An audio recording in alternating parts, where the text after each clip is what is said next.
আমাকে এত বছরের স্বপ্ন দেখিয়ে আপনি বিয়ে করে ফেললেন। আপনার আমাকে একটিবারের জন্য মনে পড়লো না সাফাত ভাই? 2 বছরের ভালোবাসা সব মিথ্যে ছিল। বলতে বলতে নিখিলার চোখ থেকে টুপ করে 2 ফোঁটা অশ্রু গড়িয়ে পড়ল। বুকের কোথাও জানি মনে হচ্ছে কলিজাটা কেউ যেন ছিনিয়ে নিয়ে যাচ্ছে। কেমনি পারলো মানুষটা এমন করতে? কিভাবে পারলেন কবুল বলতে? বলতে বলতে কান্নাটা যেন দলা ফাঁকিয়ে বেরিয়ে আসতে চাইলো। নিহিলার কান্না আজকে রাখতে পারল না, ডুকরে কেঁদে উঠে মেঝেতে বসে পড়ল। রেহেনা বেগম মেয়ের এমন পাগলামি দেখে দৌড়ে এসে মেয়েকে জড়িয়ে ধরতেই নিহিলা মাকে জড়িয়ে ধরে সাফাতের দিকে আঙ্গুল তাক করলো। মা, সাফাত ভাই আমার বিশ্বাস ভেঙেছে। উনি তো এতটাও খারাপ না। মা, আমার সাথেই কেন এমন হয় বলতে পারো? আমার কাছের মানুষরাই কেন আমার জীবন থেকে হারিয়ে যায়? আমি কি এতটাই অভাগা?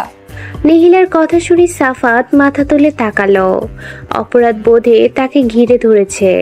মেয়েটার কান্না সে সহ্য করতে কেন পারছে না? সে তো ভালোবাসেনি, শুধুই নাটক করেছিল। তবু আজ কেন এত খারাপ লাগছে? নিহিলার দিকে বেশিক্ষণ তাকিয়ে থাকতে পারল না সে, মাথা নিচু করে ফেলল। রেহেনা বেগমের মেয়ের এমন আচরণ দেখে নিজের চোখ গড়িয়ে পানি পড়তে লাগলো।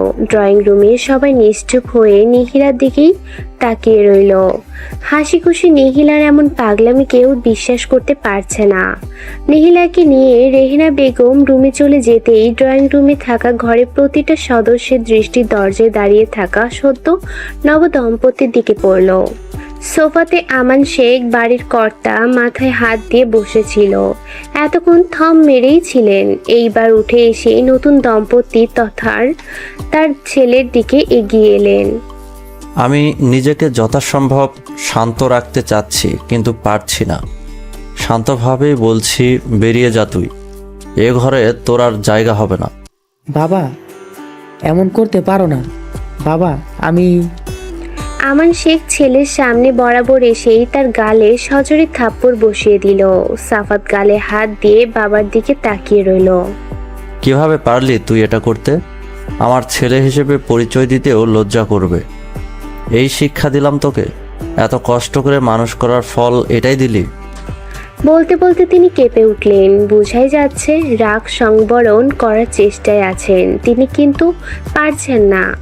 নববধূ আমান শেখের কথার ধরন দেখে কেঁপে উঠল। সে অপরাধী দৃষ্টিতে তার স্বামী নামক ব্যক্তিটির দিকে একবার তাকিয়ে চোখ নামিয়ে নিল। সাফাত দমে গেল না। বাবাকে বোঝানোর জন্য এগিয়ে আসতেই আমান শেখ 2 কদম পিছিয়ে গেল। খবরদার, তোর ওই মুখে আমাকে বাবা ডাকবি না, বেরিয়ে যা। সাফাত আবার কিছু বলতে নিবে, তখনই আমান শেখ টেবিল থেকে ছুরি হাতে নিয়ে তেড়ে এলো। আরেকবার কিছু বলবি তো আমি শেষ হব। এই বাড়ির দরজা আজ থেকে তোর জন্য বন্ধ। আর এই মেয়েটা নীলিহার কথা তোর একবারও মনে পড়লো না? কথা রাখতে না পারলে স্বপ্ন কেন দেখিয়েছিলি? আমার সামনে থেকে বেরিয়ে যা। আমার কথা চিন্তা করে ওকে বের করিও না। বিয়ে করে এসেছি, হোক না আরেকজন। তবুও বিয়ের মতো একটা পবিত্র বন্ধনে আবদ্ধ হয়ে তো ওরা বাড়িতে এসেছে। এইভাবে মুখ ফিরিয়ে নিও না। বিশ্বাসঘাতক ওরা হতে পারে, কিন্তু আমরা নই। বড় বাবা, আমার এই কথাটা রাখো। বলে নিহিলা সিঁড়ি বেয়ে কয়েক ধাপ এগিয়ে এলো। বলেই নিহিলা সিঁড়ি বেয়ে কয়েক ধাপ এগিয়ে এলো। সবাই তাকাতেই দেখলো নিহিলা সিঁড়ির কাছেই দাঁড়িয়ে আছে। নিহিমা। আমান শেখ নিহিলার দিকে এগিয়ে গেল। নিহিলার মাথায় পরম আদরে হাত বুলিয়ে দিল। যদি পারিস এই বাবাটাকে মাফ করে দিস। ছোটবেলা থেকে তুই আমার চোখের মণি। কিন্তু দেখ, সবচেয়ে প্রিয় মেয়ে হয়েও তোরে আমি কষ্ট থেকে আগলে রাখতে পারিনি। দেখবি তুই অনেক সুখী হবি মা। আর কোনো অসৎ মানুষের ছায়া যেন তোর জীবনে না পড়ে। শেষ কথাটা আমান শেখ নিজের ছেলেকে ইঙ্গিত করে বলল। নিহিলার চোখ মুছে মলিন হাসল। তাই যেন হয়। বলেই আবারও সিঁড়ি বেয়ে উঠে গেল। রুমে গিয়েই নিহিলা দরজা বন্ধ করার আওয়াজ সবার কানে ভেসে এলো, কিন্তু আমান শেখের আদেশে কেউ এগিয়ে গেল না। মেয়েটা একটু বোকা থাকুক, মেয়েটি একটু একা থাকুক, নিজের কষ্টগুলো কমাক। আমান শেখ সাফাত আর মিলির দিকে এগিয়ে এলো। বাকি সবাই চুপ, কারণ এই বাড়িতে আমান শেখ যা বলবে তাই হবে। কিন্তু তা বলে এটা না যে সাফাতের কার্যকলাপে সবাই রাজি। এই মেয়ে, তোমার লজ্জা নেই? কেমনে পেরেছো এই অসভ্য কাজটা করতে? আমার ছেলে না হয় অসভ্য, তুমি কিভাবে পারলে নিজের পরিবার ছাড়া এভাবে বিয়ে করতে? পরিবারের কি হবে সেটা একবারও ভাবলে না? বলেই তিনি সাফাতের দিকে তাকালেন। শুধুমাত্র নীলিহার জন্যই তোদের এই বাড়িতে জায়গা হয়েছে, মনে রাখবি। আজকের পর থেকে তুই আমার কাছ থেকে আর কোনো সাহায্য পাবি না। বাবা, অদ্ভুত না? যার বিশ্বাস ভঙ্গ করেছিলে সেই তোমাদের থাকার জায়গা করে দিল। আমান শেখার ছেলের জবাবের আশা না করে চলে যেতে নিতেই স্ত্রী আমিনা বেগমের উদ্দেশ্যে বলে উঠল, নিহিলাকে কিছুক্ষণ পরে গিয়ে কিছু খাইয়ে দিও। আমি আর খাবো না, ডাকিও না। আমান শেখ দ্রুত প্রস্থান করতেই আমিনা বেগম এগিয়ে এলেন। এই জীবনে কোনোদিন তোর বিপরীতে যায়নি। পরিবারের সবার বিপক্ষে থেকে তোকে শাসন করতেও আমি পারিনি। তোকে আগলে আগলে রাখতাম, সেটাই বোধহয় আমার বড় ভুল ছিল। এমন না যে তুই না বলে বিয়ে করেছিস বলে সবাই রেগে। তোর সবচেয়ে বড় ভুল হচ্ছে একটা মেয়েকে স্বপ্ন দেখিয়ে আর একটা মেয়েকে বিয়ে করে নিয়ে আসলি। একটা মেয়ের আবেগ নিয়ে খেলেছিস। আচ্ছা, তুই আমারই ছেলে তো, আমরা তো মানুষ হিসেবে এতটাও খারাপ না। বলেই আমিনা বেগম একটা দীর্ঘশ্বাস ফেলে চলে গেলেন। সবাই চলে যেতেই মিলি সাফাতের দিকে তাকালো। তারও মেয়েটার জন্য খারাপ লাগছে, কিন্তু কিছুই করার নেই। সাফাত তাকে এই কথাটা বলেনি যে সেও নিহিলার সাথে ভালোবাসার অভিনয় করেছে। সাফাত শুধু তাকে বলতো যে তার চাচাতো বোন তাকে পছন্দ করে। নিহিলার সাথে আসলেই সম্পর্কে ছিল সেটা মিলি খুনাক্ষরেও জানতো না। সাফাতের কেন জানি বড্ড খারাপ লাগছে। এতদিন রাগের বশে এসব করলেও এখন কেন জানি তার খারাপ লাগছে। নিহিলার চোখের পানিতে তার কেন কষ্ট হচ্ছে? সে তো ভালোবাসেনি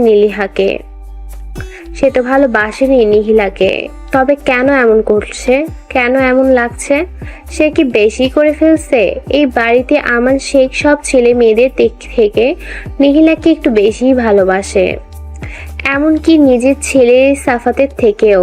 ছোটবেলায় নিহিলার 4 বছর হওয়ার আগে থেকেই সাফাতি ছিল পরিবারের প্রিয় পাত্র। কিন্তু নিহিলার বাবা মারা যাওয়ার পরে থেকে, তখন নিহিলার বয়স 4 বছর, তখন থেকে নিহিলাকেই সবাই বেশি ভালোবাসে, এমনকি আমান শেখও। সাফাতের এখনো মনে পড়ে ওর সবচেয়ে প্রিয় একটা গাড়ি ছিল। সেটা ওর এতই প্রিয় ছিল যে সে সেটা আলমারিতে তুলে রাখতো, খেলতো না, শুধুমাত্র পুরানো হয়ে যাবে তাই। কিন্তু নিখিলা এসে সেটারই বায়না ধরতেই আমান শেখ দিয়ে দিল। দাদা থাকাকালীনও নিহিলার সবচেয়ে প্রিয় মুখ ছিল, সেগুলো সাফাতের পছন্দ হতো না। কিন্তু আজ কেন খারাপ লাগছে সাফাতের? তারও কি মায়া জন্মে গিয়েছিল? নিহিলা রুমে এসে মেঝেতে হাঁটু মুড়ে বসে কান্নায় ভেঙে পড়ল। তার সাথে কেন এমনটা হয়? কতই না স্বপ্ন দেখিয়েছিল মানুষটা, তবে এসব কি কিছুই না? একটা মানুষ এতগুলো দিন কিভাবে ঠকাতে পারে? আচ্ছা, সাফাত ভাই কি তাকে একটুও ভালোবাসতো না? অন্তত এতগুলো দিনে একটুও কি মায়া বসেনি? কেমনে পারলো মানুষটা? নিহিলা চোখ মুছে ফেললো। আর কাঁদবে না সে। কেন কাঁদবে? সে মানুষটার জন্য যে তাকে এত নির্মমভাবে ঠকিয়েছে, তার জন্য কেন মনকে নরম করবে? তার শক্ত হওয়া উচিত। ভেঙে যাওয়া থেকে মানুষ ভালোভাবে উঠে দাঁড়াতে পারে, সেও পারবে। কিন্তু পরক্ষণে ভাবলো প্রতিটা মুহূর্তে মানুষটার মুখোমুখি হলে সে কি ভালোভাবে থাকতে পারবে? যে স্বপ্নটা তাকে দেখিয়েছিল সে স্বপ্নটা অন্যজনের সাথে পূরণ করতে দেখে সে নিজেকে কি ঠিক রাখতে পারবে? মুখে যতই বলুক সে তো পারবে না, ভেতরে ভেতরে শেষ হয়ে যাবে। অন্তত মানুষটার মুখোমুখি না হলেই আস্তে আস্তে ভুলতে পারবে। কিন্তু এক বাড়িতে কিভাবে কয়দিন এভাবে রুম বন্দি হয়ে থাকতে পারবে? কিভাবে সহ্য করবে? কি করা উচিত তার? তুমি আমাকে নিহিলার ব্যাপারে এত কিছু তো বলনি, নিজের দোষ লুকিয়ে শুধু মেয়েটার কথাই বলেছিলে।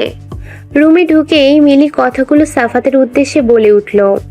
উফ মিলি, এখন আবার তুমিও এসব শুরু করিও না তো।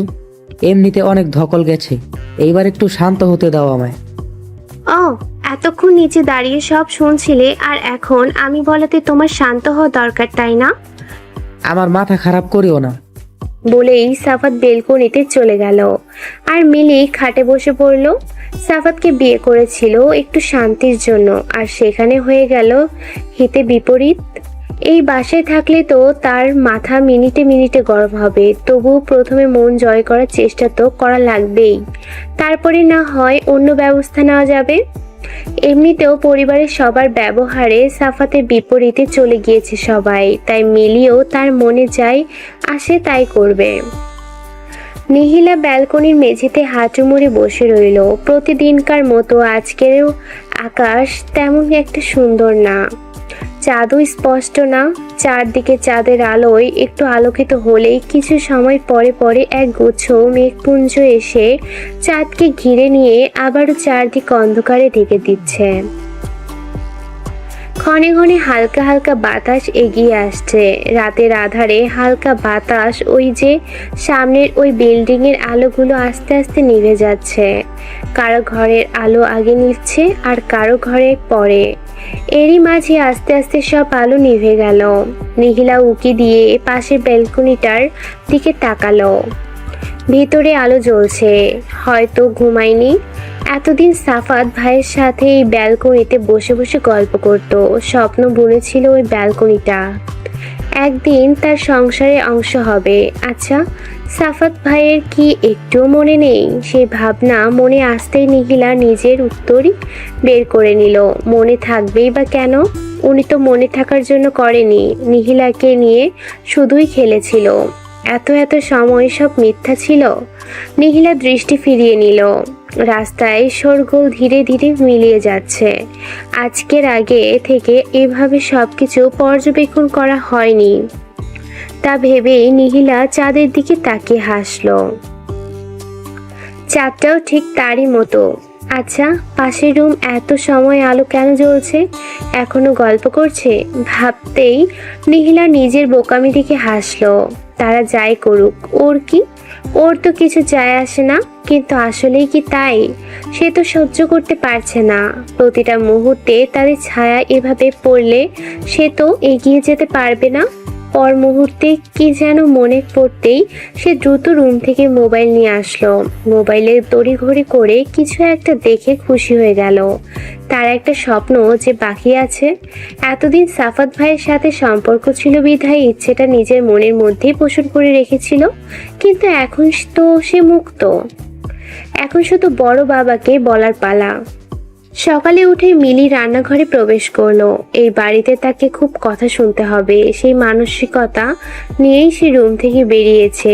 এই বাড়িতে নয়, সেটা যে কোনো বাড়িতেই এমন ঘটনা ঘটলে এমন পরিস্থিতি হবেই। মিলি নিজেকে যথাসম্ভব শান্ত করে রান্নাঘরে প্রবেশ করলো। রান্নাঘরে আমিনা বেগম আর রেহেনা বেগম একসাথেই নাস্তা বানাচ্ছেন। ওনাদের কথার মাঝে মিলিকে তারা খেয়াল করলো না। মিলি অস্বস্তিতে কিছু বলতে না পেরে দাঁড়িয়ে রইল। তুমি এখানে কি করছো? সাফাতের ছোট বোন রিহি রান্নাঘরের দরজায় মিলিকে দাঁড়িয়ে থাকতে দেখে কথাটা বলে উঠতেই আমিনা বেগম আর রেহেনা বেগম দুজনেই মিলির দিকে তাকালো। মিলির অস্বস্তি আরো বেশি বেড়ে গেল। মিলির অস্বস্তি আরো বেশি করে ঘিরে ধরেছে। সে হাসার চেষ্টা করে বলে উঠল, আসলে ভাবলাম মা আর চাচিকে একটু কাজে সাহায্য করি, তাই আসলাম। রিহি মিলির কথার জবাব দিবে তার আগেই আমিনা বেগম মিলির উদ্দেশ্যে থমথমে গলায় বলে উঠল, এত ভালো বউ হওয়ার অভিনয় করতে হবে না। নিজের পরিবারের কথাটাও ভাবলে না। সেই মেয়ে কেমন বউ হবে সেটা ভালোভাবেই বুঝতে পারছি। শাশুড়ির কথায় মিলি চুপসে গেল। মিলির মুখের দিকে তাকিয়ে আমিনা বেগম নিজেকে শান্ত করলেন। এসেছো যখন তোমাদের নাস্তাগুলো নিয়ে যাও। কিছুক্ষণের মধ্যেই সাফাতের বাবা নাস্তা করতে আসবেন। উনি নাস্তা শেষ করে অনেকক্ষণ পত্রিকা পড়বেন। ততক্ষণ তোমরা উপোস থাকতে পারবে না। ওনার সামনে পড়ার দরকার নেই। একেবারে নাস্তা নিয়ে রুমে চলে যাও। উনি বের হয়ে গেলেই রুম থেকে বের হয়েও। বলে রেহেনা বেগমের দিকে তাকিয়ে বলে উঠল, রেহেনা, ওকে নাস্তার প্লেটগুলো দিয়ে দে। সাফাতের বাবা চলে আসবে। জি আপা। বলে রেহেনা বেগম নাস্তার দুটো প্লেট মিলির হাতে ধরিয়ে দিতে মিলি প্লেটগুলোর দিকে তাকালো। তার আত্মসম্মানে লাগছে কথাগুলো, কিন্তু কিছুই করার নেই। কাজ যখন করেছে ফল ভোগ করতেই হবে। সে তো প্রস্তুতি নিয়েই এসেছিল, তবুও এত খারাপ লাগছে কেন? কি হলো? দাঁড়িয়ে না থেকে দ্রুত রুমে যাও। সাফাতের বাবা চলে আসলে কথা আরো শুনবে। আরো কথা শোনার ইচ্ছা হলে দাঁড়িয়ে থাকো, আমাদের সমস্যা নেই। বলেই আমিনা বেগম কাজে লেগে পড়ল। মিলি প্লেটগুলো নিয়ে উপরে রুমে আসার আগে আরেকটা রুমে চোখ পড়ল।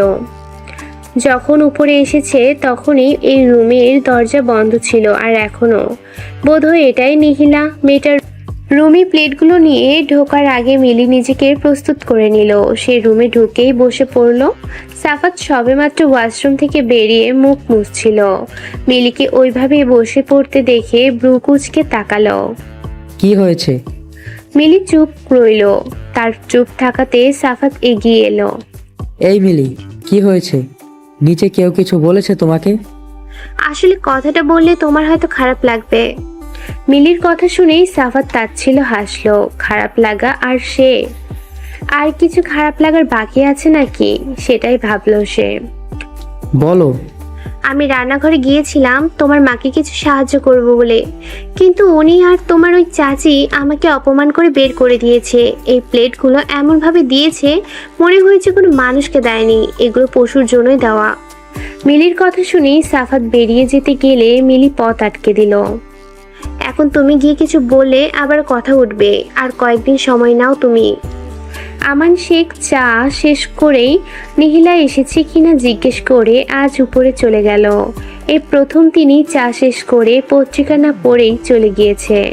ওনাকে উপরে নিহিলার রুমের দিকে যেতে দেখে আমিনা বেগম ছোট যা রেহেনা বেগমের দিকে তাকালো।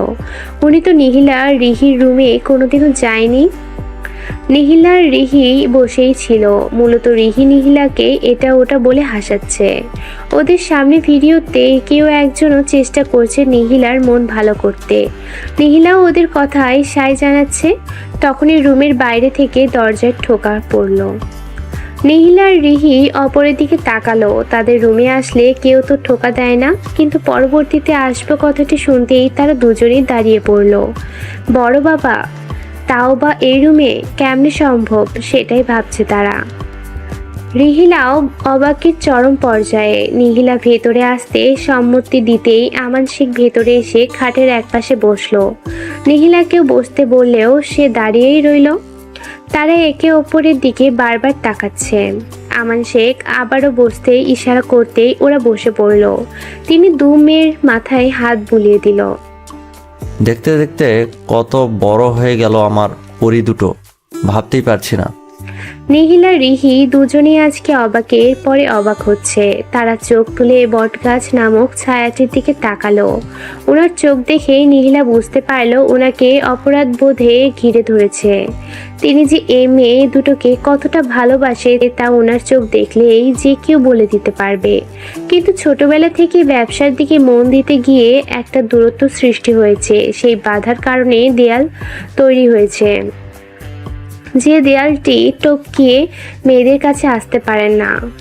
তোমার কোনো ইচ্ছা আছে মা? নিহিলার পর মুহূর্তে বিষয়টি মনে পড়তেই সে তাকাতেই আমান শেখ তার ভাষা বুঝে নিল। আজ রাতের ডিনার একসাথেই করব, তখন বলিও, তোমার সব ইচ্ছে পূরণ করব। বলেই তিনি উঠে চলে যেতে নিতেই নিহিলার ডাকে থেমে গেল। সে এক দুঃসাহসের কাজ করে বসলো। গিয়ে আমান শেখকে জড়িয়ে ধরতেই রিহিও দৌড়ে বাবার কাছে এগিয়ে গেল।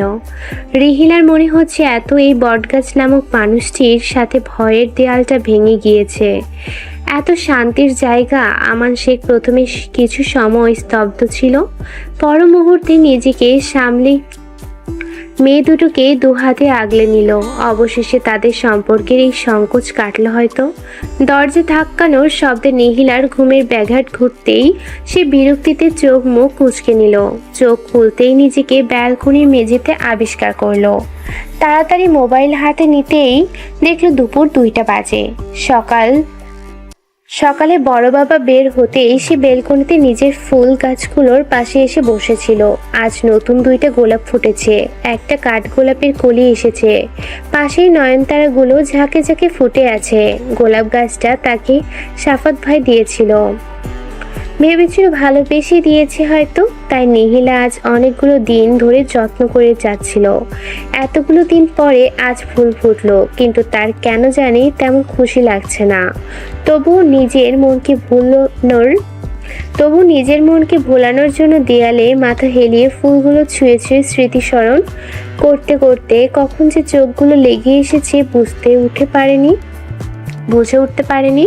দ্বিতীয়বার দরজা ধাক্কানোর শব্দে নিহিলা নিজেকে পরিপাটি করে রুমে এগিয়ে আসলো। দরজা খুলতেই মাকে দেখে নিহিলা ফিরে গেল। আসো মা। কই ছিলিস?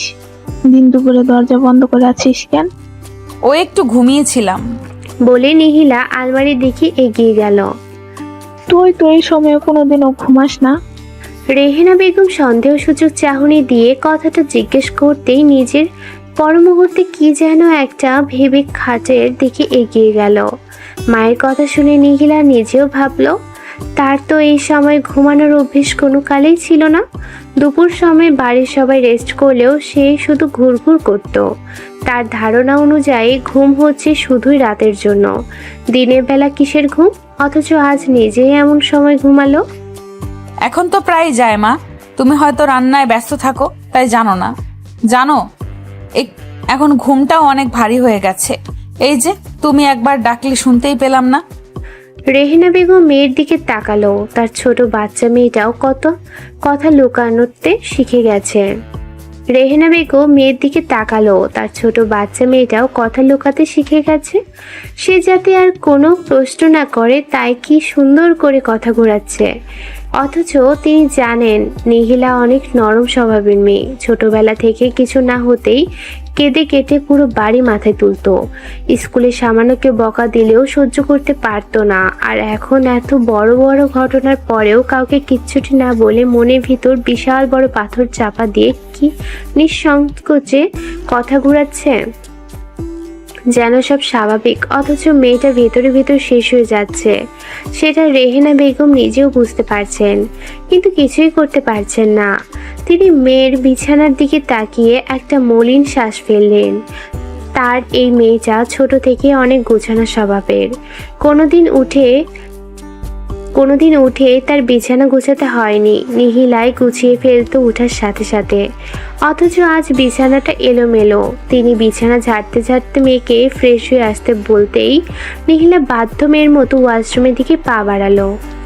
নিহিলা বেশ কিছুক্ষণ পরে ওয়াশরুম থেকে বের হলো। নিজেকে যত সম্ভব উপরে পরিপাটি করে নিল। ওয়াশরুম থেকে বের হতেই রেহেনা বেগমকে বিছানায় বসে থাকতে দেখলো।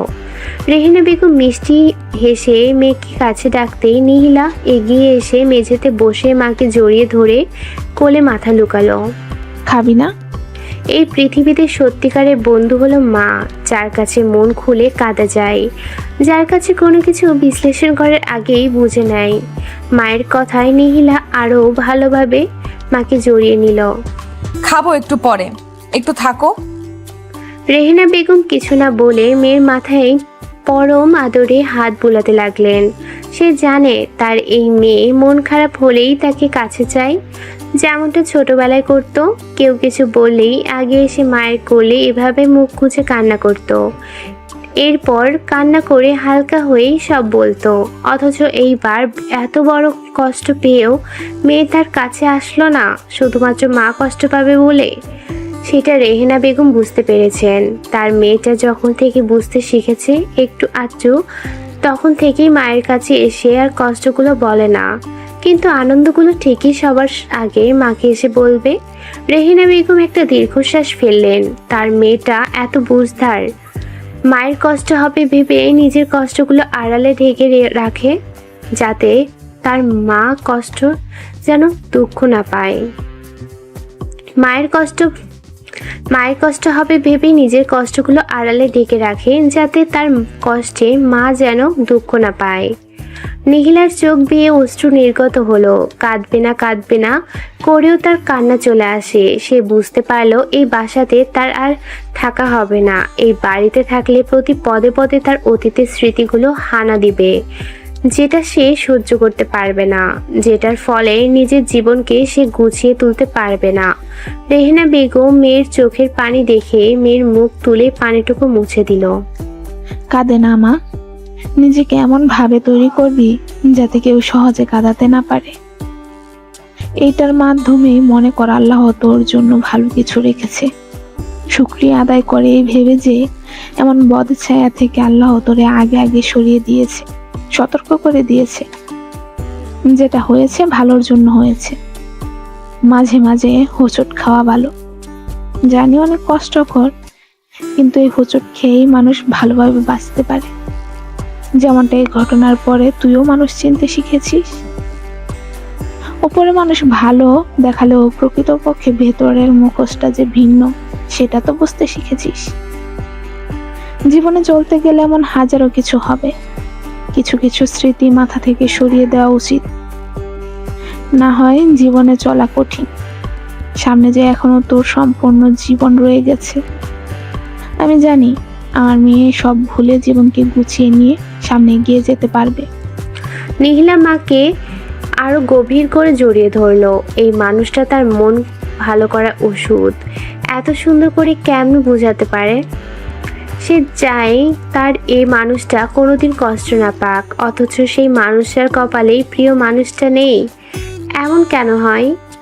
মা একটা জিনিস চাইবো, দিবে? আমি যদি তোমার থেকে দূরে গিয়ে থাকতে চাই, দিবে? কি বলছিস? মানে? বলতে বলতে থেমে গেল। কিছু একটা বুঝতে পেরে তার চেহারা মলিন হয়ে গেল। তিনি নিহিলার দিকে তাকাতেই তার কান্নারত চোখ দেখে কিছু বলতে নিতেই নিহিলা থামিয়ে দিল। প্লিজ মা, আজকে বড় বাবাকে এই কথাটাই বলবো। জানি তোমার অনেক কষ্ট হবে। এখানে আমি আমার স্বার্থ চাচ্ছি, কিন্তু দেখো আমি এই বাড়িতে থাকলে তুমিও ভালো থাকবে না, আমি ভালো থাকলে তুমিও ভালো থাকবে। আমার সাথে তুমি অতপ্রতভাবে জড়িয়ে আছো। না, এটা হতে পারে না। দরকার হলে তোর বড় আব্বুকে বলে তোকে নিয়ে আমি অনেক দূর অন্য বাড়িতে উঠবো, তবু তোকে আমি ছাড়বো না। মা, এত বছর বড় বাবা আমাকে দেখেছে, তোমাকে নিজের বোনের মতো করে আগলে রেখেছে। উনি তো আমাদের পর ভাবেনি। তবে তুমি অন্য জায়গায় চলে যাও, ওনারাই বেশি কষ্ট পাবেন। অন্যজনের কষ্টের ফল ওনারা কেন পাবেন? তাহলে হোস্টেলে? হোস্টেলে থাকলে যে কোনো সময় এ বাড়িতে আমার আসতেই হবে, কিন্তু আমি কয়েক বছর একেবারে সব ভুলে নতুনভাবেই শুরু করে আসব। এইরকম আসলে আমার কোনো কষ্ট হবে না। তখন কিন্তু ভুলে গিয়ে আবারও কয়েক মাস পরে পরে যদি আসি, তবে আমি আরো ভেঙে পড়ব, ভালো থাকতে পারবো না মা। রেহেনা বেগম মেয়ের দিকে তাকালেন। মেয়ের একটা কথাও ভুল মনে হলো না তার। নিজের জন্য কেন মেয়ের জীবনকে বঞ্চিত করবেন, সেটা ভেবেই তিনি মেয়েকে কাছে টেনে নিলেন। বড় বাবা। নিহিলা খেতে খেতে আমান শেখের দিকে তাকিয়ে অনেকক্ষণ যাবৎ নিজের সাথে যুদ্ধ করে ডাক দিল। আমান শেখ নিহিলার কথা শুনে উঠে দাঁড়াতে গিয়েই থেমে গেল। বাকিরা উৎসুক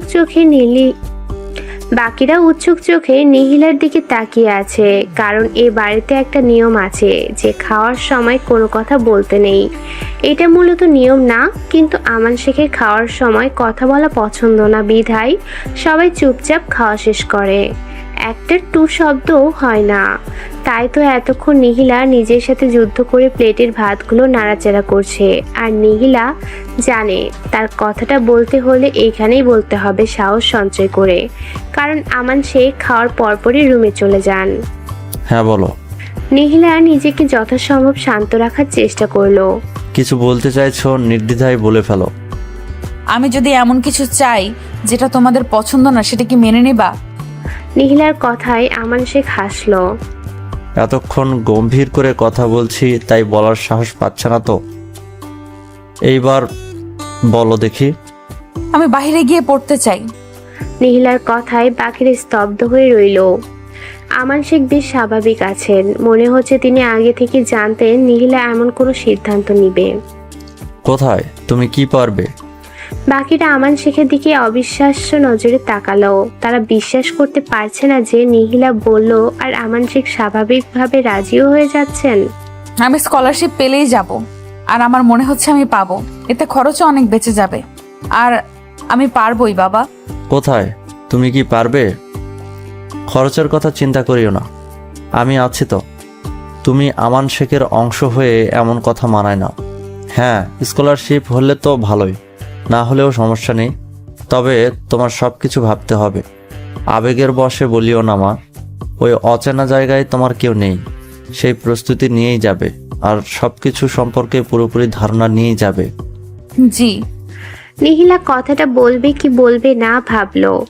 জাপানে তো তার ফুপি আছে, সেই ফুপাতো বোন তাসফির সাথে মিলিয়ে সব করছে, তাসফির সব ব্যবস্থা করছে, সেও তার সাথে পড়বে, কিন্তু কথাটা কিভাবে বলবে বুঝতে পারছে না। সাফাত আজকে রুম থেকে বের হলো নিজেকে বেশ শান্ত করে। এই কয়েকদিন রুমেই সব চলছিল, তাদের নিজের আশা বারণ। সাফাত জানে তাকে বেশ কথা শুনতে হবে, তবে সে আজ বাবার পা ছেড়ে উঠবে না। রুম থেকে বের হতেই নিহিলার রুমের দিকে দৃষ্টি পড়ল, দরজা বন্ধ। সাফাতের কেন জানি বুকের ভিতর মোচড় দিয়ে উঠল। মেয়েটাকে আজ 4 দিন যাবৎ চোখের দেখাও দেখতে পারেনি। নিচে নামতেই আমান শেখ পত্রিকা পড়ছিলেন, এমন সময় সাফাত সামনে গিয়ে ডাকতেই তিনি চোখ ফিরিয়ে আমিনা বেগমের দিকে তাকালেন। আমেনা, এ ছেলেকে আমার সামনে থেকে যেতে বলো।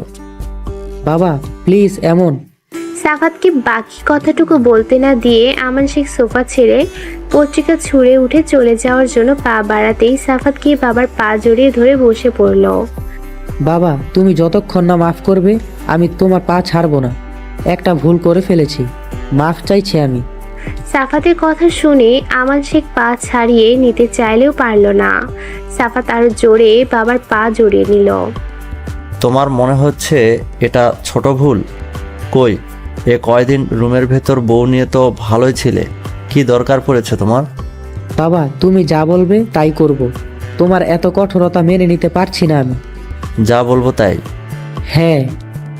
তবে বেশ, আজ রাতেই তুমি ঢাকার উদ্দেশ্যে রওনা দিবে, ওখানের ব্যবসাটা তুমি দেখবে। সাফাত যেন হাতে চাঁদ পাওয়ার মতো খুশি হলো, অবশেষে তার উদ্দেশ্য সফল।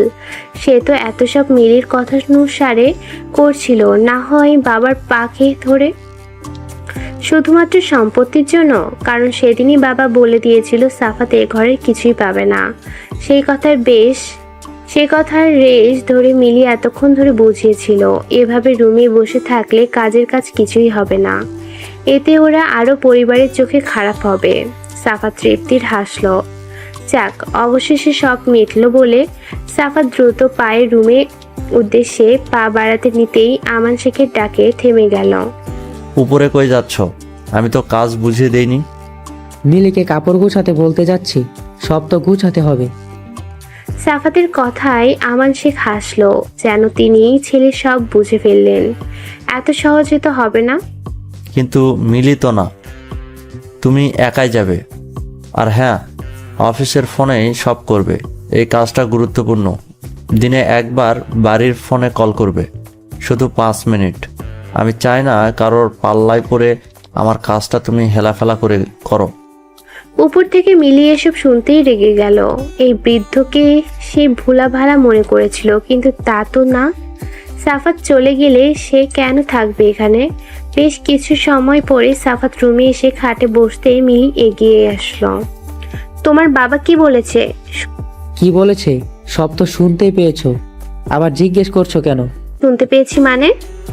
সাফাত মিলির দিকে তাকিয়ে তাচ্ছিল্য হাসলো। মানে তুমি নিজের কাছ থেকেই জিজ্ঞেস করো, আড়ালে দাঁড়িয়ে কথা সবগুলোই তো শুনেছো। মিলি একটু নরম হলো। আমাকে না নিয়ে কেন যাবে? বাবা কি বলেছে শুনেছো তো। এমনিও এই ঘটনা করে সবার চোখে অপরাধী হয়ে গিয়েছি, এখন এই সুযোগটা হাতছাড়া করতে চাই না। হাতছাড়া করতে চাও না মানে? আমাকে না নিয়ে কোথাও যেতে পারবে না তুমি। সাফাত মিলির দিকে তাকালো। তুমি কি চাইছো বলো তো? তোমার কথা তো বাবাকে রাজি করিয়ে ব্যবসাটা কোনো মতে নিজের হাতে নিলাম, এখন আবার তুমি বিপরীতে বলছো। তখন তো ভেবেছিলাম আমি সহ গিয়ে আমরা ওখানে আলাদা করে সংসার পাতবো, আর এসব শোনা লাগবে না আমার। ব্যবসাটা দিয়ে আমরা ভালোভাবেই চলবো, কিন্তু শুধু যে তোমাকে পাঠাবে সেটা তো ভাবিনি আমি। মানে হচ্ছে আমি এখানে একা থাকতে পারবো না, তোমার পরিবারটাকে আমার সহ্য হয় না সাফাত। সহ্য হওয়ার জন্য মন মতো কোনো কাজ করেছো? আসার পর থেকে দ্বিতীয় দিনের ওই সকাল ছাড়া আর একদিনে রুম থেকে বের হয়েছো? কারোর মন পাওয়ার চেষ্টা করেছো? সাফাতের কথায় মিলি রেগে গেল। সে সাফাতের দিকে আঙ্গুল তাক করে বলে উঠল, তুমি কিন্তু সীমা লঙ্ঘন করছো সাফাত। তোমার পরিবার আমাকে মূল্যায়ন করেছে কি? করবে কেন? যে কাজটা করেছি সেক্ষেত্রে বাড়িতে জায়গা পেয়েছি, এই অনেক। আর তোমার যে ভাবনা, এমন নিচু ভাবনার মেয়েকে ওরা কেন যেচে পরে মূল্যায়ন করতে আসবে? সাফাত, তুমি কিন্তু আমাকে রীতিমতো অপমান করছো। সাফাত তাচ্ছিল্য হাসলো। তুমি চেয়েছিলে আমি পরিবার থেকে আলাদা হয়ে যাই, তাই তো?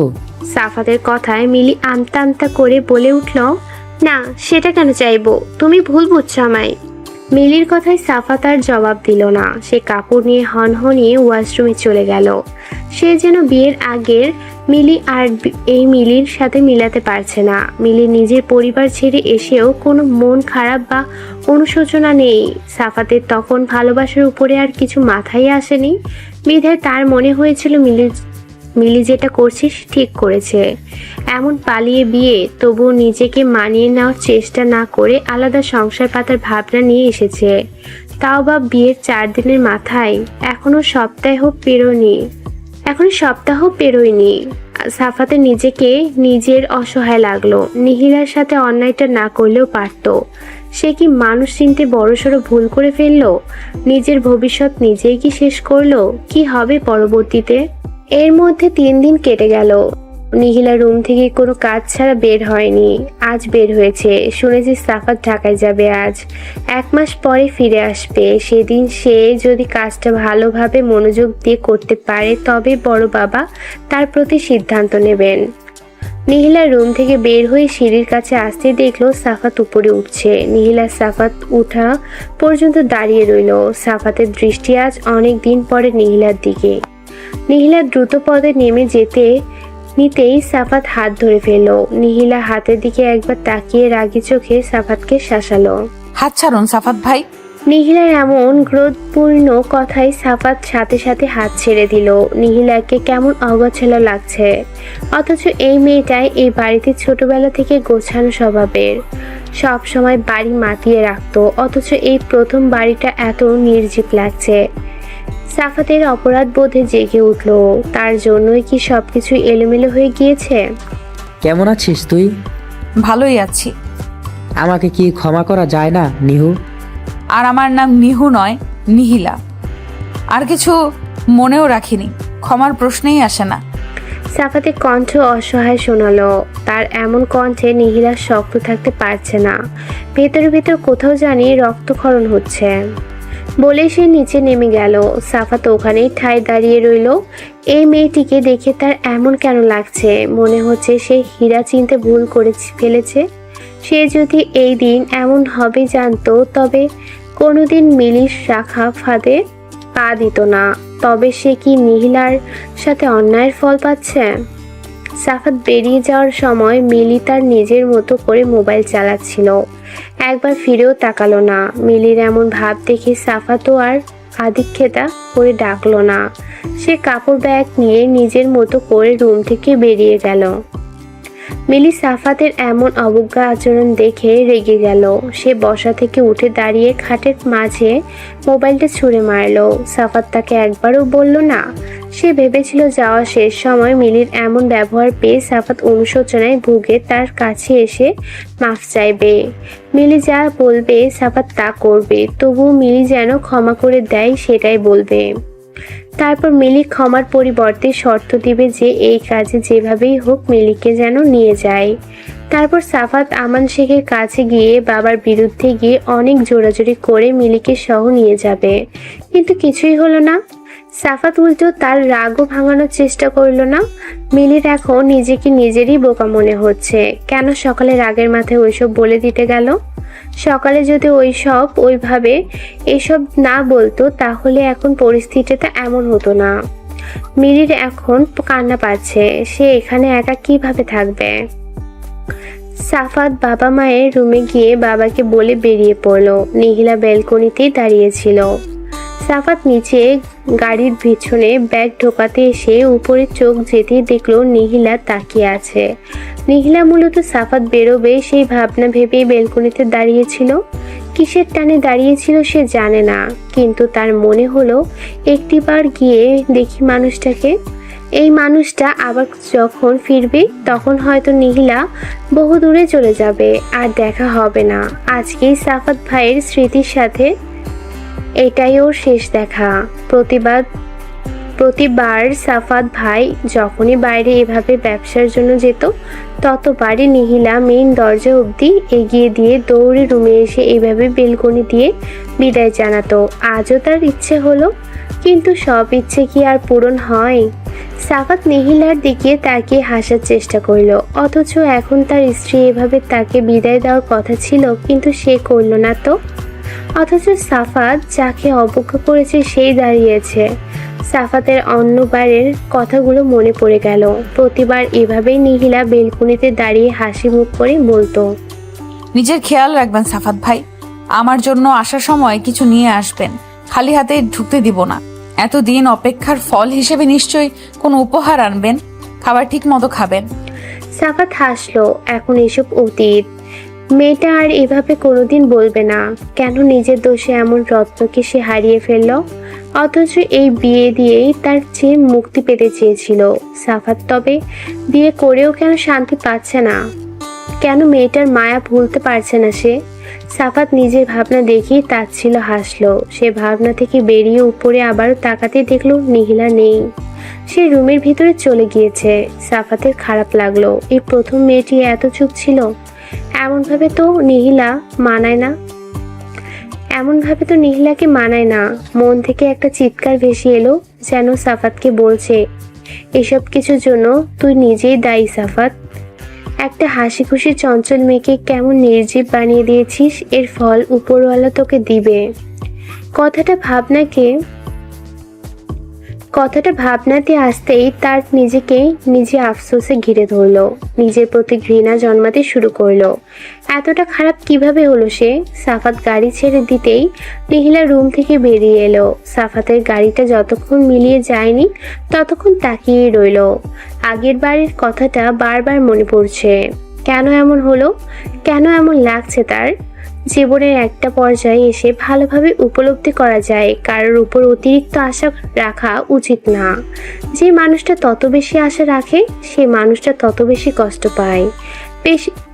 বেশিরভাগ মানুষ সব থেকে বেশি আশাহত হয় তার প্রিয় মানুষটার কাছ থেকে, কারণ সবাই প্রিয় মানুষটার উপরই বেশি আশা রাখে।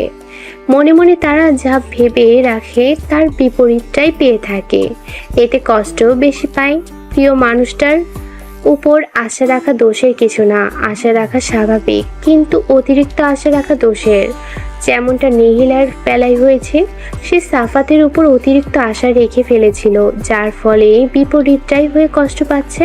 সূর্যের তীক্ষ্ণ রশ্মি চোখে পড়তে নিহিলা চোখ মুখ কুঁচকে দিল।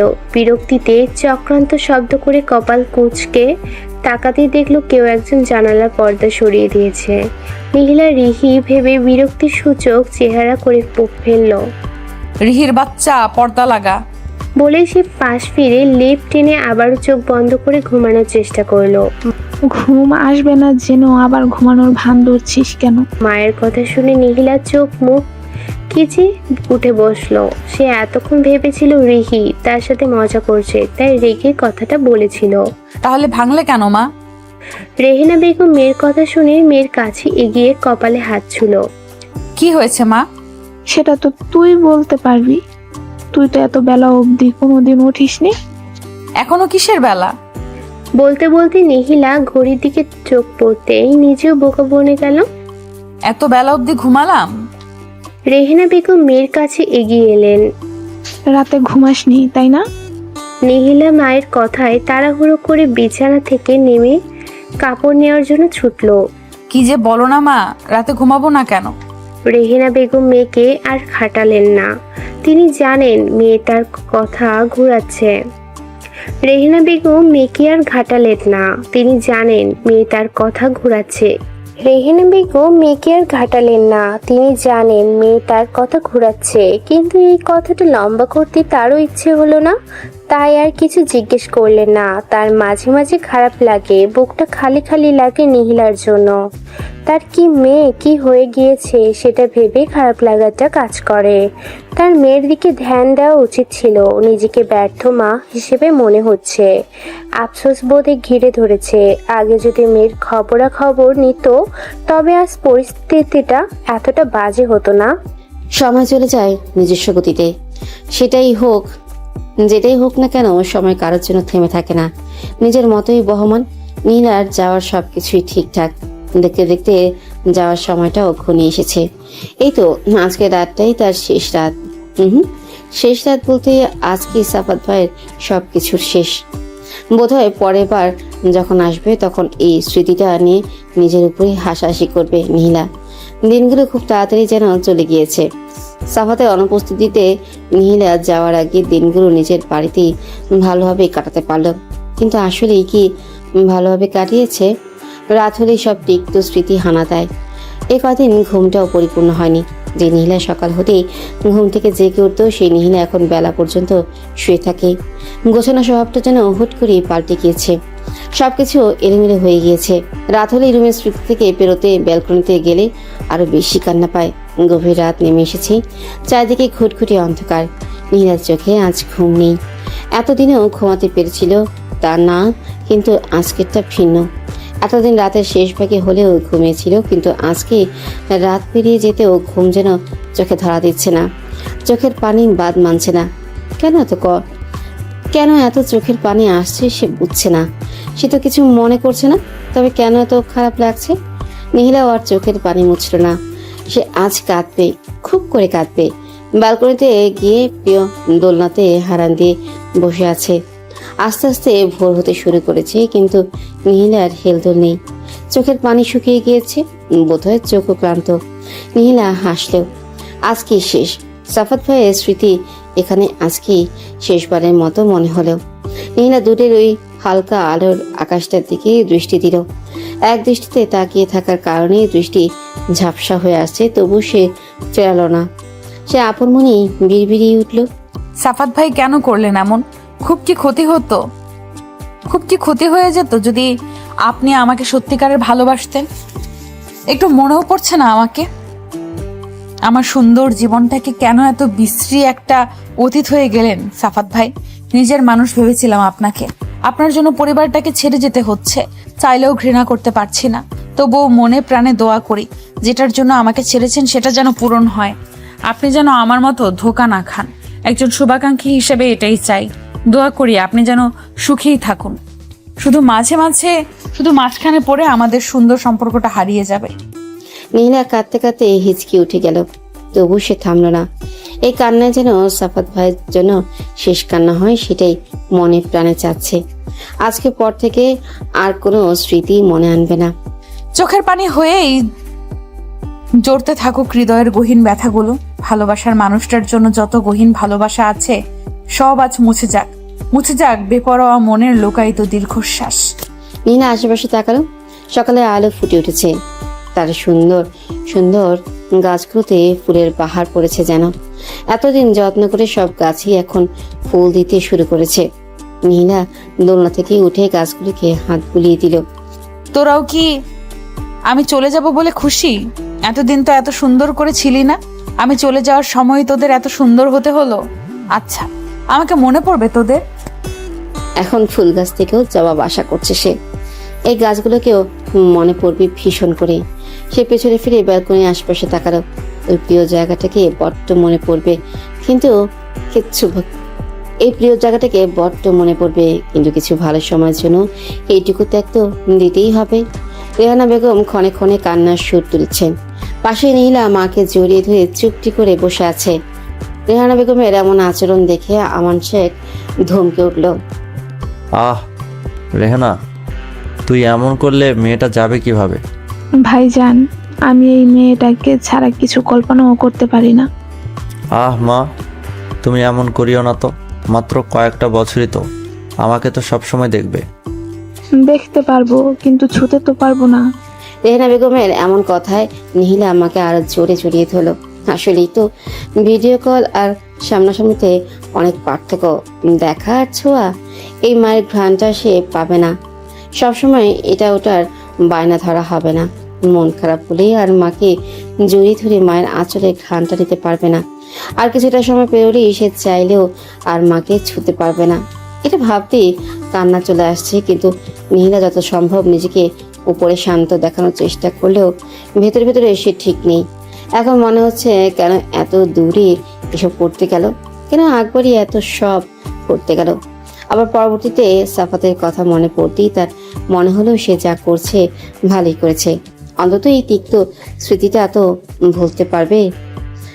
রেহানা বেগম চোখ মুছে নাক টেনে উপদেশে সুরে বললেন, সব সময় কল করবি, খাবার ঠিক মতো খাবি মা। হ্যাঁ মা বাবা, অবশ্যই করব। রেহানা বেগম মেয়ের কপালে পরম আদরে চুমু খেলেন। তার ভাবতেও খারাপ লাগছে, এই মেয়েটাকে সে আর কিছু সময় পরে ছুতে পারবে না। কিছু সময় পরে ডাক পড়তেই নিহিলা উঠে দাঁড়ালো। সে রিহিকে জড়িয়ে ধরতেই রিহি কানে কানে ফিসফিসিয়ে উঠল, পরের বার অপেক্ষা করার সময় যেন দুজনের জন্য করি, একটা খুশির খবর যেন পাই। নিহিলা কান্নার মাঝেও হেসে কান মুড়ে দিতেই রিহি হেসে রেহানা বেগমকে জড়িয়ে ধরল। আহ চাচি, কেন কান্না করছো? তোমার মেয়ে ওখানে কি যে খুশি থাকবে দেখবে, দুদিন পরে আমাদের কথাই মনে পড়বে না। রিহির কথায় রেহানা বেগম অভিমানিক চোখে নিহিলার দিকে তাকালো। সত্যি কি মনে পড়বে না? রেহানা বেগমের কথা শুনে রিহি নিহি দুজনেই হেসে দিল। তার মাঝে কত অবস্থা কিছু কিছু কর্মকাণ্ডে বোঝা যায়। হ্যাঁ মা, অবশ্যই করব। মা, রিহি তো মজা করে বলছে, আর তা তুমি বিশ্বাস করে নিচ্ছ? রেহানা বেগম আবারও মেয়েকে কাছে টেনে নিতে ডাক ভেসে আসতে আমান শেখ তাড়া দিল। নিহি আমান শেখের কাছে গিয়ে জড়িয়ে ধরতেই তিনি মাথায় হাত বুলিয়ে দিলেন। নিজের খেয়াল রাখবে মা, যে কোনো পরিস্থিতিতে নিজেকে শান্ত রাখবে। নিজেকে দুর্বল দেখালে মানুষ আরও ভেঙে গুড়িয়ে দিতে পছন্দ করে, তাই নিজের দুর্বলতা একদম প্রকাশ করবে না। ভালো থেকো মা। নিহি হ্যাঁ বোধক মাথা নাড়তেই চোখ থেকে দুফোঁটা অশ্রু গড়িয়ে পড়ল। আমান শেখ পানিটুকু মুছে আদেশের সুরে বলে উঠল, একদম পানি নয়, এটা তো ভুলেও দেখাবে না। বলি তিনি তারা দিতেই নিহি আরেকবার রেহানা বেগমকে জড়িয়ে ধরে হাঁটা ধরল। উপরে মনিটর থেকে শেষবারের মতো আওয়াজ আসলো, বোর্ডিং আওয়ার শেষ। যাত্রীদেরকে উদ্দেশ্য করে স্পিকারে বলছে। নিহা সবাইকে সালাম দিয়ে হাঁটা ধরল। যাওয়ার সময় মুখ থেকে কান্নার জন্য আর কোনো কথাই বেরোলো না। এতক্ষণ উপরে শক্ত দেখালো, এখন আর পারছে না। কান্নারা যেন গলার মাঝে আটকে আসছে। নীলা হাঁটতে হাঁটতে পেছনে ফিরে অস্বচ্ছ কাচের দরজা দিয়ে মাকে দেখল। রেহানা বেগম ঝাপসা চোখে নিহিলাকে হাত নাড়িয়ে বিদায় জানাচ্ছে। তাকে রিহি জড়িয়ে ধরে আছে। কাছ দিয়ে ঝাপসা দৃশ্যটুকু নিজের মনের কুঠুরির মাঝে আবদ্ধ করে নিল নিহিলা। যতটুকু পরিবারকে দেখা গেল, নিহিলা বারবার পেছনে ফিরে তাকিয়ে রইল। শেষবার তাকাতেই দেখলো আমান শেখ পেছনে ফিরে গিয়েছেন। নিহিলার মনে হলো বড় বাবা কাঁদছে, কিন্তু তিনি কেন কাঁদবেন? তার কথাটা বিশ্বাস করতে ইচ্ছে হলো না। এরপর চোখ মুছে পা বাড়ালো নতুন জীবনের সন্ধানে। প্লেনটা বিশাল ঝাঁকুনি দিয়ে উড়া শুরু করলো। প্লেন যত উপরে উঠছে, নিহিলার মনে তত বিষণ্ণতা নেমে আসছে। এই তো পরিবারটাকে ছেড়ে যাচ্ছে, এখন চাইলেও আর মায়ের কাছে ছুটে যেতে পারবে না। তার এখন ইচ্ছে করছে গিয়ে মাকে জড়িয়ে ধরতে, যাতে একটু ভয়টা কমে, কিন্তু তা তো আর সম্ভব না। এতদিন নিজের মনকে সবার সামনে শক্ত করে দেখালেও এখন আর পারছে না। আশ্চর্য, তার এমন কেন লাগছে? তার ইচ্ছে করছে নিচে অপেক্ষারত মানুষদেরকে গিয়ে জড়িয়ে ধরতে। ইচ্ছে করছে দৌড়ে প্লেন থেকে নেমে গিয়ে মানুষগুলোকে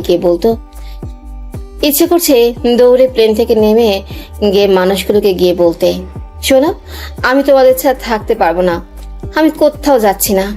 রেহানা চোখ মুখ বন্ধ করে রইল। তার এমন অদ্ভুত অদ্ভুত ভাবনা কেন আসছে? যা হচ্ছে তার জন্যই তো হচ্ছে। পাড়ি জমালো এক ভিন দেশে নিহিলা, যেখানে তার একটা কুপি ছাড়া আর কেউ নেই। তিনিও এখানকার স্থানীয়, তাও ভিডিও কলেই কয়েকবার কথা হয়েছিল। আর এক ভাইকে সে চোখের দেখাও দেখেনি। ফুপির সাথে এবারই প্রথম দেখা হবে। ফুপি পালিয়ে বিয়ে করে এখানে এসেছিল বিধায় আমান শেখের সাথে কোনো যোগাযোগ নেই। শুনেছি ফুপির নাকি 2 ছেলে আর 1 মেয়ে। তার কাজিনদের সাথেও তেমন ভাব নেই, শুধু অরিন ছাড়া। প্রথমটা নিহিলা 4 বছরের বড়, ভুলক্রমেও ছবিও দেখেনি নিহিলা। আর পরের 2জন যমজ, তারা নিহিলারই একই বয়সী। এদের মধ্যে শুধু মেয়েটার মানে অরিনের সাথে কয়েকবার ভিডিও কলে কথা হয়েছিল বিধায় একটু স্বস্তি বোধ হচ্ছে। তা খুব অল্প সময়ে। এখন দেশের বাইরে আসবে বলেছে, তখন থেকে একটু আলাপ হয়েছে অরিনের সাথে, যার ফলে একটু ভাব আছে। কিন্তু কল আর সামনাসামনি অনেক তফাৎ। রেহানা ভাবতে বসে গেল, সে কি আদৌ এনাদের সাথে নিজেকে মানিয়ে নিতে পারবে, মিশতে পারবে? আমান শেখ তার বউয়ের নামও সেই বাড়িতে শুনতে চায় না। তাই নিহিলা আগ বাড়িয়ে বলতে পারল না যে তার ফুপির সাথেই সে থাকবে। নিহিলা প্লেনের জানালা দিয়ে উঁকি দিল, কিছু দেখা যাচ্ছে না। মায়ের জন্য বড্ড মন পড়ছে। ইরিহি, বড় বাবা, চাচি, এই মানুষগুলোকে আর দেখবে আরো কতদিন পর। সে কি আদৌ পারবে এমন অচেনা একটা জায়গায় নিজেকে মানিয়ে নিতে? কিভাবে থাকবে? আওয়াজ আর ঝাঁকুনি অনুভব হতেই চোখ খুলতেই দেখতে পেল প্লেন ল্যান্ড করেছে। নিহিলা নিজেকে যথাসম্ভব শান্ত করে নিল। একে একে সবাইকে নামতেই সেও সবার দেখা দেখি নেমে পড়ল। জাপান স্বপ্নের দেশ তার। এই প্রথমবারের মতো দেশটার মাটিতে পা পড়ল তার। মনের ভেতরে ভেতরে উৎফুল্ল হচ্ছে, কিন্তু বড় করে চারিদিকে তাকিয়ে খুশিটা কেটে গিয়ে মনে ভয় বাসা বাঁধতে শুরু করলো। সবাই নেমে এক একজন এক একদিকে ছড়িয়ে পড়ল। সবাই যার যার আত্মীয় স্বজনদের সাথে চলে যেতেই নিহিলা দাঁড়িয়ে রইল। তার মাথায় এলো ফুপির নিতে আসবে। সে আশেপাশে তাকে এত অচেনা মানুষের ভিড়ে নিজেকে আরো গুটিয়ে নিল। আচ্ছা, এখন যদি তার ফুপিটাকে নিতে না আসে, তবে সে কি করবে? সম্পূর্ণ একটা অচেনা দেশে। পরক্ষণে নিহিলা নিজেকে শান্ত করলো। এমন অলক্ষণের কথা সে কেন মাথায় আনছে? তিনি অবশ্যই নিতে আসবেন। নিহিলা নিজেকে শান্ত করে আরো এগিয়ে গেল। বাইরে প্রায় মানুষ যাত্রীদের উদ্দেশ্যে যার যার আত্মীয় স্বজনদের নাম নিয়ে দাঁড়িয়ে আছে। অনেকে আসার মানুষগুলোকে দেখে হাত বেরিয়ে হাসি মুখে এগিয়ে যাচ্ছে। এসবে ফিরে নিহিলা নিজের জন্য কাউকে ঝুঁকে পড়ল না। আস্তে আস্তে এই জায়গাটা খালি হয়ে যাচ্ছে। তার মনে ভয় বাসা বাঁধতে শুরু করেছে। যদি সত্যি কেউ না নিতে আসে, তবে নিহিলা নিজেকে শান্ত করে একটু এগিয়ে গিয়ে বসে রইল। তার ভীষণ রকম কান্না পাচ্ছে। বেশ কিছুক্ষণ পরেই নিহিলার সামনে একজোড়া পা এসে থামতেই সেই উপরে চোখ না তুলেই নিজের ব্যাগটা আর জোরালো ভাবে জড়িয়ে ধরল। এখন ইনি যদি তাকে নিরুপায় ভেবে কিডন্যাপ করে ফেলে, এটা অস্বাভাবিক কিছু না। নিহিলা, এম আই রাইট? উক্ত ব্যক্তিটির মুখে নিজের নাম শুনে নিহিলা তাড়াতাড়ি চোখ মুছে নাক টেনে উঠে দাঁড়ালো। উঠেই হ্যাঁ বোধক মাথা নাড়ল। এতক্ষণে তার কলিজায় পানি এলো বলে। হাই, আমি আহান। সম্পর্কে তোমার দুষ্টু কাজিন হব, মানে অরিনের যমজ। ছেলেটির ভাঙা কথা শুনে নিহিলা একটু স্বস্তি বোধ হলো। যাক, সে প্রাণ ফিরে পেল। চলো গাড়িতে উঠা যাক। বলেই সে গাড়িতে উঠতে গিয়ে থেমে গেল। আচ্ছা, তুমি কাঁদছিলে কেন? নিহিলা কি বলবে ভেবেই পেল না। নিহিলার কোনো জবাব না পেয়ে আহান হাসলো। আসবো না ভেবেছিলে, রাইট? আহানের কথা শুনে নিহিলা এদিক ওদিক তাকিয়ে কি কথা বলবে ভাবার মাঝে আহান হুট করে মুখভঙ্গি পাল্টে নিহিলার একটু কাছে এগিয়ে আসলো। ধরো যদি এখন আমি তোমাকে বাসায় না নিয়ে গিয়ে অন্য কোথাও নিয়ে চলে যাই। আহানের কথা শুনে নিহিলা মাথা তুলে তাকালো। আহানের মুখভঙ্গি মুহূর্তের মধ্যেই যেন পাল্টে গেল। নিহিলা ভয় পেল। তার ভয়ার্ত চেহারা দেখে আহান হুট করেই জোরে হেসে দিল। মজা করছিলাম। আমি অন্যদের সাথে করলেও তোমার সাথে করব না। যদিও তুমি খুব সুন্দর, বাট আমার আম্মা জান আমাকে বিশ্বাস করে আনতে পাঠিয়েছে, সেই মর্যাদা তো রাখতেই হবে। আর তাছাড়া তুমি তো এখানকার নও, বাঙালি, সো এত বাড়াবাড়ি করবো না। নিহিলা আহানের দিকে তাকালো। ছেলেটাকে তেমন একটা সুবিধার মনে হচ্ছে না। ছেলেটা কি আসলে এত খারাপ? হ্যাঁ, নিহি, তুমি সিরিয়াসলি নিয়েছো। আচ্ছা যাক, উঠে পড়ো গাড়িতে। তোমাকে দিয়ে এসে আমি বেরোবো, আমার কাজ আছে। গাড়ি এসে থামলো এক সুন্দর বাড়ির সামনে। কি সুন্দর বাড়ি! এমন উন্নত দেশে একটা বাঙালি পরিবারের এমন সুন্দর বাড়ি। পরক্ষণই নিহিলার মনে আসলো বেশ কয়েক বছর ধরে ওনারা এখানে। বোধহয় সেই অনুসারে এমন দেশে এমন একটি বাড়ি অস্বাভাবিক কিছু না। নিহিলা শুনেছে ফুপার তেমন কেউ ছিল না, কিন্তু বাবা দেওয়া সম্পত্তি ছিল কিছু। ফুপিকে বিয়ে করে যখন বড় বাবারা ফুপিকে মেনে নেননি, তখন ফুপি ভেঙে পড়েছিল। ঠিক তখনই তার ফুপা দেশের সম্পত্তি সব বিক্রি করে দিয়ে এখানে চলে এসে সুখের সংসার করেছিল। এসব কিছু নিহিলাকে তার মা রেহানা বেগমই বলেছিলেন। তার মা আর বড় মা লুকিয়ে তার ফুপির সাথে যোগাযোগ রেখেছে। এসব কিছুই আজ থেকে অনেক বছর আগের কথা। এত বছরে এমন কয়েকটা বাড়ি করা স্বাভাবিক। নীলা নিজেই নিজের উত্তর বের করে ফেলল। নীলার এত সব ভাবনার মাঝে আহান নীলার ব্যাগগুলো নামিয়ে দিল। তুমি বাসায় যাও, আমার কাজ আছে, এসে অনেক আড্ডা হবে। বাই নিহিতা। বলেই আহান গাড়ি ফিরিয়ে চলে গেল।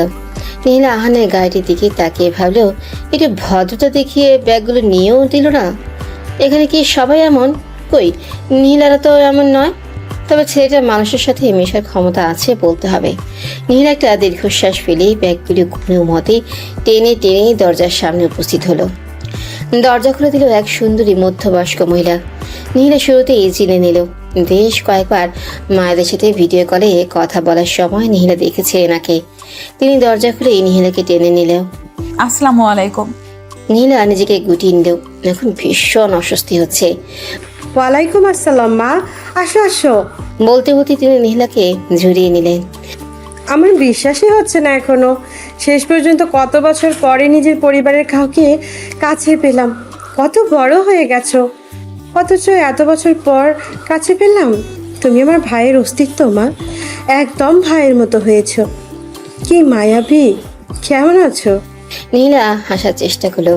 তার ফুপির মতো এমন একজন কাছের মানুষের কাছ থেকে তুমি সম্বোধনটা ভালো লাগছে না। এই তো আলহামদুলিল্লাহ ভালো আছি ফুপি, আমাকে আপনি তুই সম্বোধন করতে পারেন। আচ্ছা ভাইজান কেমন আছেন?